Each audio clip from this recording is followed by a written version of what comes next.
dan di sana terlihat 2 tangan dan 2 lengan yang mencuat dari lumpur, dan dia mengatakan bahwa lubang ini harus digali dengan hati-hati.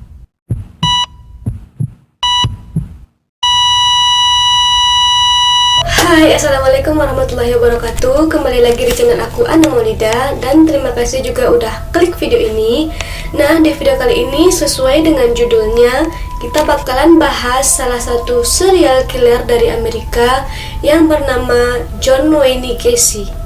John yang berprofesi sebagai badut yang sangat disukai oleh orang banyak, dikenal baik juga di lingkungannya. Tapi di balik kebaikannya itu, dia menggunakan badut ini sebagai topeng atas kejahatan-kejahatan kejinya. Dia telah melecehkan, menyiksa, dan membunuh 33 anak lelaki. Kalian penasaran? Langsung aja, let's go! John Wayne Gacy ini lahir di Chicago di Amerika Serikat tanggal 17 Maret 1942. Ayahnya bernama John Stanley Gacy yang merupakan salah satu veteran yang berprofesi sebagai mekanik mobil, dan dia mendidik John dengan penuh kekerasan. John pernah dipukuli oleh ayahnya menggunakan gesper atau ikat pinggang karena John ini merusak penataan ayahnya di bengkel. Dia juga pernah dicambuk menggunakan sabuk penajam pisau cukur karena dia dituduh telah melecehkan anak perempuan tetangganya. John juga pernah dipukuli oleh ayahnya menggunakan sapu sampai dia pingsan. Ayahnya ini juga sering memukulinya tanpa alasan, dan karena itu ibunya selalu melindunginya. Nah, karena ibunya selalu melindunginya ini, maka si John ini sering dikata-katai dan dibully oleh kawan-kawannya. Seperti dia mengatakan bahwa John anak mami, John anak banci, dan semacamnya. Lingkungan keluarga dan sekolah John juga dibilang sangat buruk karena dia juga pernah menjadi korban pelecehan seksual oleh anggota keluarganya sendiri. Pada tahun 1970-an, John ini memulai pekerjaannya dengan penyedia jasa dekorasi, jasa pengecatan, dan perawatan rumah lainnya. Ketika dia mendalami profesi itu, dia juga bersikap baik dan rutin mengikuti acara penggalangan dana. Pada tahun 1975, John ini mulai bergabung dengan grup Jolly Joker, yaitu grup badut yang tampil rutin di acara-acara penggalangan dana dan acara-acara penghibur pasien yang sedang sakit. John merancang kostum dan riasannya sendiri, dan saat badut-badut lain itu mengaplikasikan cat merah itu berbentuk lingkaran, John ini mengaplikasikannya dengan membentuk runcing seakan-akan dia itu tersenyum. Namun di balik karakter di balik karakter badutnya yang selalu tersenyum itu, di sanalah John ini memulai aksi-aksi sadisnya. Korban pertamanya bernama Timothy Jack McCoy yang terjadi pada awal Januari tahun 1972. Awalnya mereka ini sedang menunggu bus di suatu perjalanan. Nah, di dalam bus itulah mereka berkenalan. Nah, saat John mengajak untuk mengelilingi Chicago, si McCoy ini tidak menolaknya. Dan saat mereka mengelilingi Chicago itu dan malam sudah semakin larut, McCoy ini pun memutuskan untuk tidur di rumah si John. Nah, keesokan harinya saat si John bangun dari tidurnya, dia melihat si McCoy memegang pisau dan berdiri di depan kamarnya. Karena si John melihat itu, spontan dia langsung bangun dan menyergap si McCoy. Dan ketika si John itu menyergap si McCoy ini mengangkat kedua tangannya tanda dia menyerah. Dan tanpa sengaja pisau itu mengenai lengan si John. Mereka berdua pun bergelut di lantai, saling memukul, saling menendang, dan akhirnya si John ini mendapatkan pisaunya. Dan saat si John ini mendapatkan pisaunya, dia langsung menusuk si McCoy berkali-kali ke dada si McCoy, dan seketika pun si McCoy tewas. Nah, sebenarnya si McCoy ini tidak bermaksud untuk melukai si John. Si McCoy ini baru selesai membuat sarapan untuk 2 orang, dan tanpa sadar dia masih membawa pisaunya.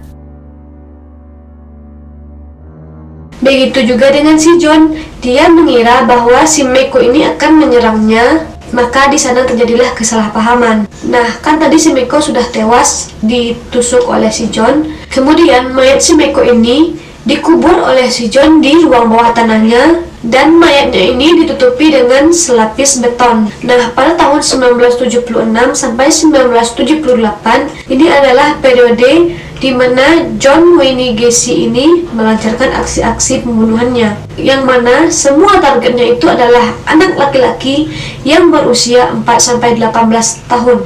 Nah, dia kan tadi mengelola restoran cepat saji. Nah, di antara korban-korbannya itu, dia juga mengambil korban dari pekerja-pekerja di restorannya. Kadang dia juga menargetkan orang-orang asing yang tidak dia kenal menjadi korbannya. Langsung main ambil aja. Bahkan dia juga menculik paksa para korbannya itu dengan cara menusukkan bius.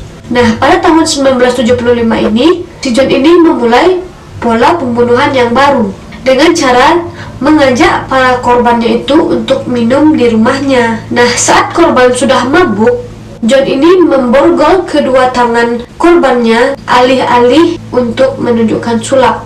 Tetapi ketika tangan mereka sudah diborgol, langsung John membunuhnya. Kebanyakan korban dari si John ini dikubur di ruang bawah tanah miliknya yang dilapisi dengan beton. Tetapi menurut investigasi, korbannya itu tidak hanya dikubur di ruang bawah tanahnya.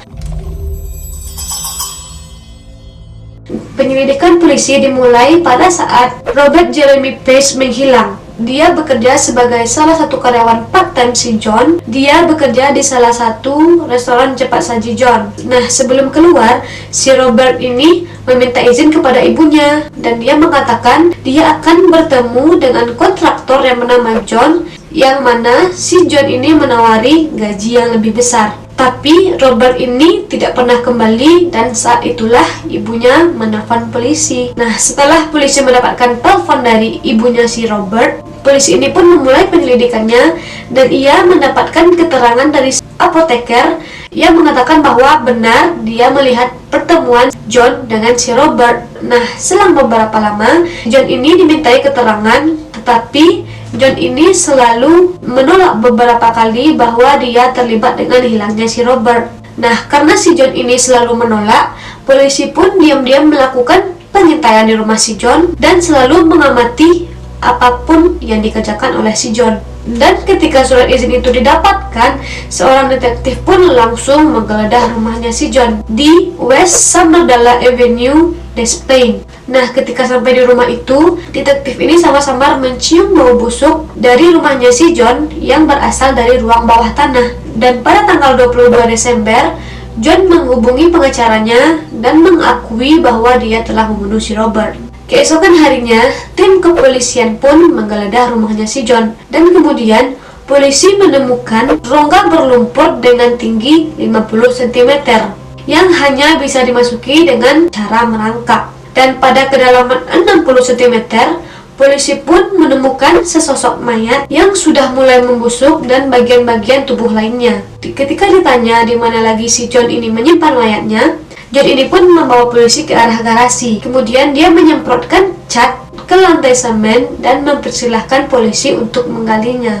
Dan kemudian di sanalah polisi menemukan satu mayat lagi. John berkata kepada polisi bahwa jika polisi membongkar lantainya, maka di sana polisi akan menemukan kira-kira 20 mayat lagi, termasuk di sebuah danau dan di batang sungai tempat dia membuang mayat-mayatnya. Nah, si John ini kan dikenal baik di lingkungannya. Pada saat kejadian ini, para tetangganya itu terkejut, tercengang karena kejadian ini. Bahkan saking baiknya si John ini, dia menyelenggarakan pesta-pesta besar untuk para tetangga dan teman-temannya. Tapi John ini hanya berpura-pura. Dia menggunakan keterampilan badutnya dan karakter baiknya ini untuk mengecoh orang-orang sekitarnya. Nah, pada saat pembongkaran itu, dokter ahli forensik yang bernama Robert Stein tiba di TKP pada pagi hari. Dan pada saat dokter ini datang, tim kepolisian sudah mendapatkan 4 mayat. Dan saat penggeledahan rumah John, dokter ini berkata kalau ini adalah penemuan yang paling menyeramkan. Dengan wajah tegang, dia berjalan melewati pintu di dasar sebuah lemari di rumah si John. Kemudian dia mengarahkan senternya ke arah tanah yang baru digali.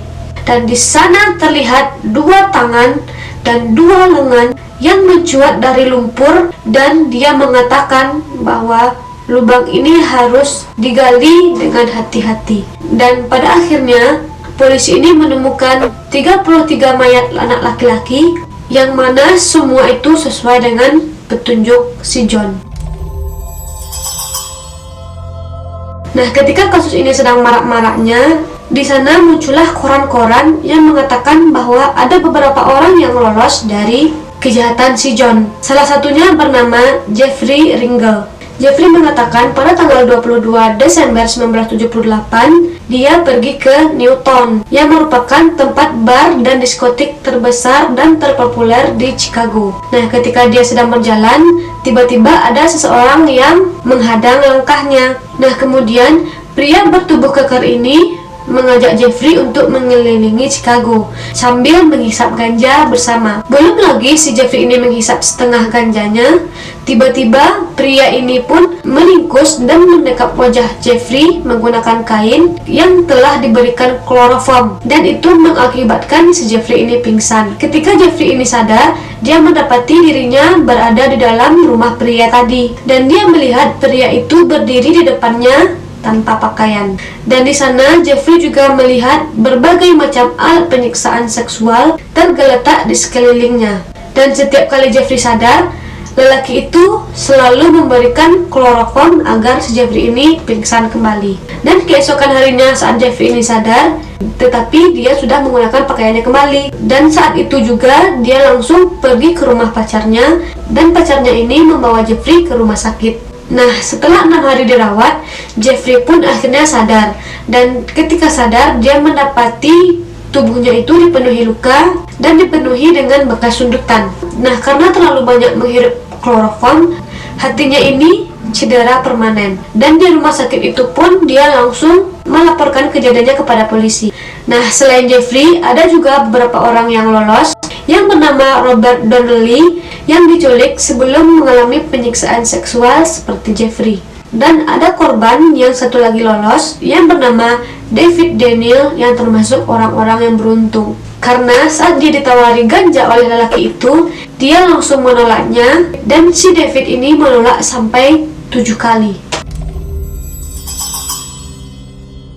Nah, pada tanggal 6 Februari 1980, John ini mulai diadili di pengadilan Chicago.